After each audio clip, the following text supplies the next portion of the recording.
So I'll make a video on how to properly apply shoe polish. It might seem like a simple thing, but you'll be surprised. Depending on the shoe polish, you might get a brush like this. And you might get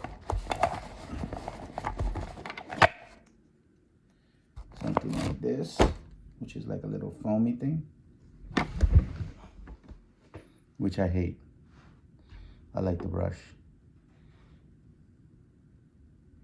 Rub it on the shoe polish.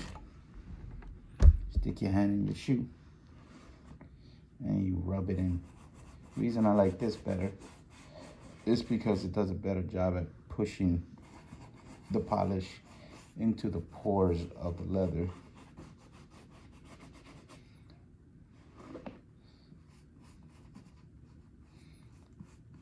Yeah, you go ahead and get the rubber. Be careful not to put too much, or any for that matter, underneath the boot or the shoe. Otherwise, when you step on a rug, you're gonna leave a trail. Also, be conscious that when the shoe polish is fresh, if you don't buff it out all the way, it can also leave a mark on the floor or on a rug.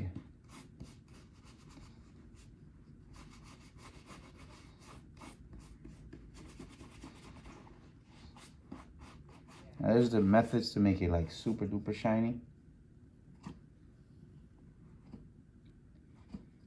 And to do that, you would need a blow dryer or a heat gun.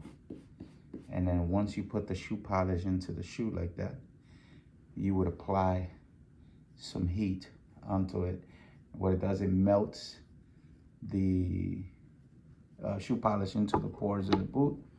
And then when you buff it out with water and a cotton cloth, it's like glass. But we're not gonna go to that extremity because these are work boots. These are my everyday boots, and they're just starting to look real ugly because I walked on a rocky trail, dirt trail. So I just want to get them back to a somewhat of a decent look so I could continue wearing them, my everyday boots for work. As you can see already, they look way better. To give you a comparison, this is what it used to look like. You can see how bad they were.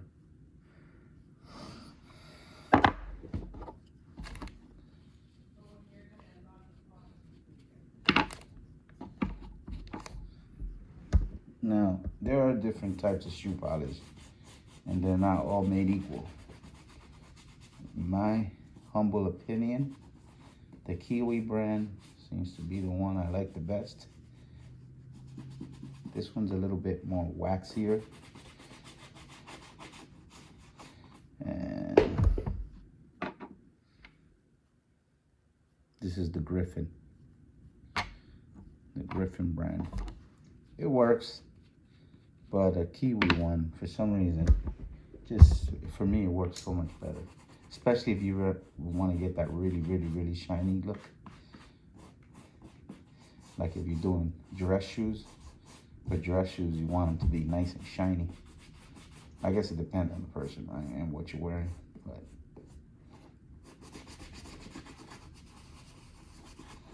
yeah, you should rub that in there nice, and you get like this all-around matted look. Make sure you don't have any like areas where you didn't put shoe polish, especially these areas where normally in the front of the boot where it's really worn out, the leather's really worn out, and you start to see like starts fading away, the color. You want to get a nice amount of polish there.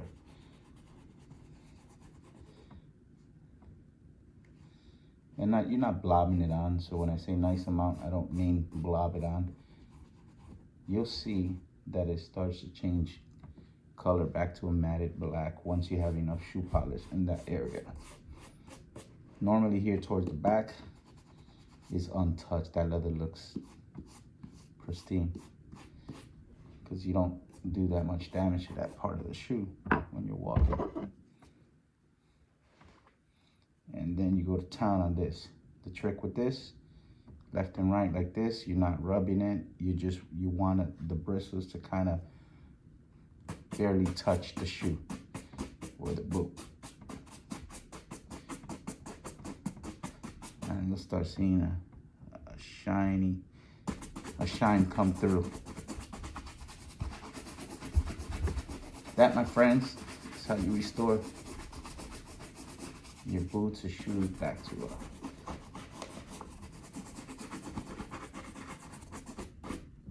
a good finish.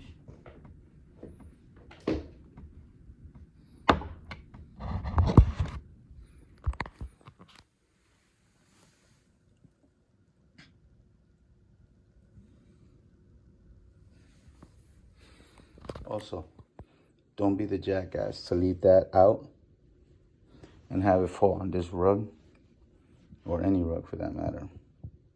You will not be happy. Your wife will not be happy. And you will be buying a new rug or living with the stain.